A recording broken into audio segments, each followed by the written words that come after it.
Hello दोस्तों, चलिए Tally Prime के बेसिक टू एडवांस कोर्स में आप सबका वेलकम है। दोस्तों आज के इस एपिसोड में आप गोल्डन रूल्स ऑफ अकाउंट्स को समझेंगे। अगर आप बिगनर है और आप टेली प्राइम को बिगनर लेवल से यानी बेसिक लेवल से सीखना चाहते हो और अगर आपको डेबिट करना और क्रेडिट करना नहीं आता तो मैं चाहूँगा कि आप इस वीडियो को स्टार्ट से लेकर एंड तक देखिए, क्योंकि इस वीडियो में मैं आपको बेसिक रूल समझाऊँगा कि कौन से अकाउंट को आप डेबिट किया करोगे यानी डेबिट में रिकॉर्ड करोगे और कौन से अकाउंट को आप क्रेडिट साइड में यानी रिकॉर्ड किया करोगे। तो चलिए आज के इस एपिसोड को शुरू करते हैं। सबसे पहले दोस्तों हमें जो भी रूल सीखना है उसके लिए हमें अकाउंट्स की नॉलेज होनी ज़रूरी है। यानी जो भी अकाउंट्स के टाइप्स है, पर्सनल अकाउंट है, रियल अकाउंट है और नॉमिनल अकाउंट है। आपको मालूम होना चाहिए कि पर्सनल अकाउंट होता क्या है, रियल अकाउंट होता क्या है, नॉमिनल अकाउंट होता क्या है। चलिए फिर भी मैं थोड़ा सा इंट्रोडक्शन दे दूँ। अगर आपने वो वीडियो ऑलरेडी मैं चैनल पर अपलोड कर चुका हूँ, आप एक बार उस वीडियो को चेकआउट कर सकते हैं और चेकआउट करने के बाद आप यहाँ पे इस वीडियो को एक बार फिर से रिपीट करके देखिएगा।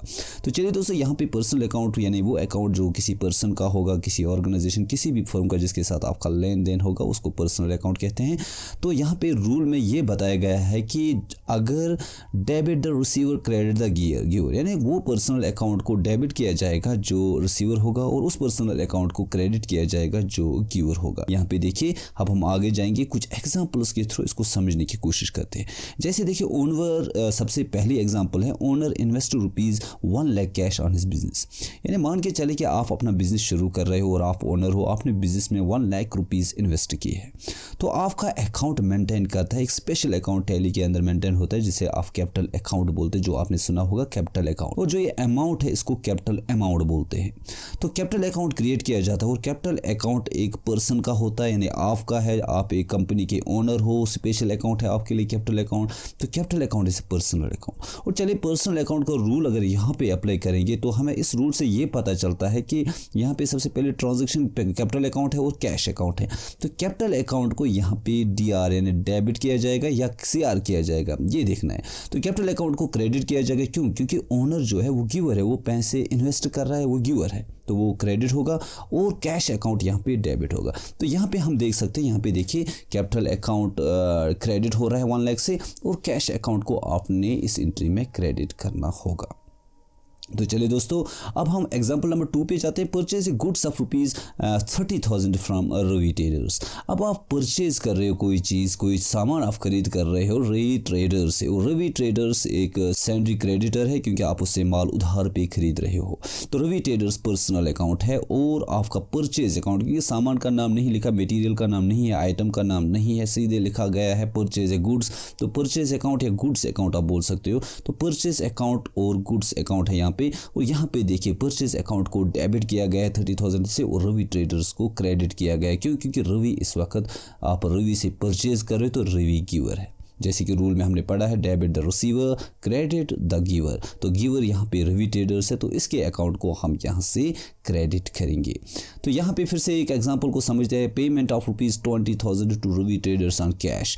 आप पेमेंट कर रहे हो, आपने रवि ट्रेडर्स से भी माल खरीदा था, अब आप उसकी पेमेंट कर रहे हो ₹20,000 आपने कैश में पेमेंट की। तो इस एंट्री को कैसे करोगे आप? तो यहाँ पे देखा जाएगा तो रवि ट्रेडर्स है तो रवि ट्रेडर्स को आपने डेबिट किया है। क्यों? क्योंकि इस वक्त रवि ट्रेडर्स गिवर नहीं है, ये रिसीवर है, क्योंकि ये पैसा रिसीव करेगा, इस अकाउंट को आप डेबिट करोगे।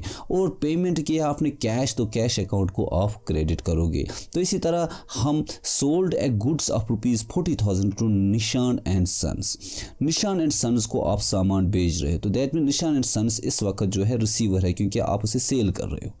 और से जो सोल्ड किया आपने तो दैट मीन्स सेल्स अकाउंट इस वक्त सेल्स अकाउंट है और दूसरा अकाउंट है निशान एंड सन्स अकाउंट। तो देखा जाए रूल के हिसाब से सेल्स अकाउंट क्रेडिट होगा और निशान एंड सन्स का अकाउंट डेबिट होगा 40,000 से। क्यों? क्योंकि Nishan and sons is the receiver. तो जैसे पर्सनल रूल जो हमने कंप्लीट कर दिया है, अब हम रियल अकाउंट के रूल पे आ जाते हैं। अगर आपका अकाउंट एंट्री के अंदर रियल हो, और रियल अकाउंट किसी भी अकाउंट क्या होता है? Real account is the account of the assets. जो भी एसेट्स के हो गए, चाहे वो फिक्स्ड एसेट हो, चाहे वो आपका जो करंट एसेट हो, जो भी एसेट आपके पास है अवेलेबल, उनकी जो भी लेजर्स होते हैं उनको को आप रियल अकाउंट्स बोलते हो। यानी जो भी संपत्ति है आपके पास, जैसे कैश है आपके पास, जैसे मशीनरी है आपके पास, जैसे आपके पास जो भी एसेट है आपके पास, उस एसेट को रियल अकाउंट में कहा जाता है। ये बोल रहा है कि जो भी चीज़, कंप्यूटर है, लैपटॉप है, जो भी चीज़ आपको आएगी उसको डेबिट व्हाट कम्स इन। अगर सामान आ रहा है, अगर सामान आ रहा है, अगर चीज़ आ रहा है तो डेबिट करें उस चीज़ को, और अगर जा रहा है तो उस सामान को आप क्रेडिट करें। ठीक है, तो जैसे यहाँ पे देखिए एग्जांपल में बताया गया है payment of ₹5,000 in cash to retailers. अब cash is an asset, cash is an asset, तो कैश का अकाउंट क्या होगा? पर्सनल नहीं, रियल अकाउंट होगा। तो चलिए कैश को देखते हैं, क्या कैश हम जा रहा है हमारे बिजनेस से या कैश बिजनेस में आ रहा है। तो इस एंट्री को देख के ये पता चलता है कि कैश अकाउंट से जा रहा है, और कैश अकाउंट से आपको जा रहा है तो यहाँ पे देखिए कैश अकाउंट को आपने क्रेडिट किया है। और अगर यही कैश आपको आ जाता, आप रिसीव करते पेमेंट, तो आप ज़रूर डेबिट करते हो। रवि का अकाउंट देखिए, रवि का अकाउंट आपने डेबिट किया है, क्यों? क्योंकि रवि जो है, रवि कैश रिसीव कर रहा है। तो यहाँ पे उसके बाद एग्जाम्पल नंबर 2 पे जाते हैं। Received an amount of ₹5,000 cheque from Nishan and sons. Nishan and sons से आपने रिसीव किया। जैसे कि वही मैंने बोला, अगर आप पैसे रिसीव करोगे तो रिसीव जो भी करोगे आप वो डेबिट हो जाएगा, क्योंकि आपके बैंक अकाउंट में पैसे आए हैं तो बैंक अकाउंट को आपने डेबिट किया है और निशान एंड सन्स को आपने क्रेडिट किया है। वैसे भी देखा जाए यहाँ पे दोनों अकाउंट पर्सनल अकाउंट है, यहाँ पे रियल अकाउंट नहीं है। तो तीसरी एंट्री में जाते हैं। तीसरे में deposit cash of ₹30,000 in J&K bank. यहाँ पे कैश फिर से आ गया, तो यहाँ पे आपने कैश को डेबिट किया है और कैश को क्रेडिट किया है और बैंक को डेबिट किया है। क्यों? क्योंकि कैश आपसे जा रहा है, और आपसे कैश जा रहा है, आपके बिजनेस से कैश जा रहा है और बैंक में जमा हो रहा है। और जो भी चीज़ आपसे जा रही है, जैसे मैंने लिखा debit what comes in, credit what goes out. उसके बाद हम तीसरी एंट्री पे आ जाते हैं, नॉमिनल अकाउंट। तीसरा अकाउंट है जो नॉमिनल अकाउंट है, debit all expenses and losses, credit all incomes and gains. अगर आपको कोई भी खर्चा है, कोई भी एक्सपेंस है, कोई भी लॉस रिलेटेड लेजर है, या कोई भी इनकम और गेन रिलेटेड लेजर है एंट्री में, तो उसको आप डेबिट करें अगर एक्सपेंस है, और अगर वो इनकम है उसे आप क्रेडिट करें। तो चलिए एंट्री को समझ लेते हैं। जैसे यहाँ पे लिखा है rent paid of ₹32,000 through online transfer from J&K bank account. तो रेंट पे किया है, तो रेंट पे एक्सपेंस है, तो इसीलिए हम रेंट पेड अकाउंट को डेबिट करेंगे 3200 से, और J&K बैंक अकाउंट को क्रेडिट करेंगे 3200 से।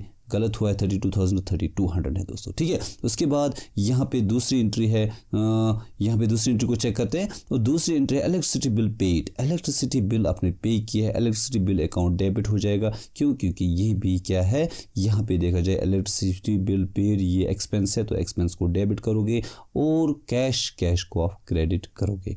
तो इसी तरह से यहाँ पे देखा जाए दोनों की दोनों एंट्रियाँ, यहाँ पे कैश एसेट है और कैश आपसे जा रहा है, इसलिए कैश क्रेडिट हो रहा है। लास्ट एंट्री है commission earned of ₹4,000 on SBI bank account. तो कमीशन अर्न किया है तो क्रेडिट हो जाएगा, SBI अकाउंट डेबिट हो जाएगा। पहले ही बता दिया मैंने कि अगर आप कोई चीज़ कमीशन अर्न, आपकी इनकम है, इनकम को क्रेडिट किया जाता है और एक्सपेंस को डेबिट किया जाए। तो हर एक रूल को हमने समझा, 1 by 1 पर्सनल अकाउंट का रूल, रियल अकाउंट का रूल और नॉमिनल अकाउंट का रूल हमने समझा।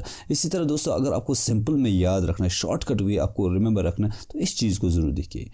उस अकाउंट को हमेशा डेबिट कीजिए जिसमें वैल्यू हमेशा इंक्रीज़ होता है।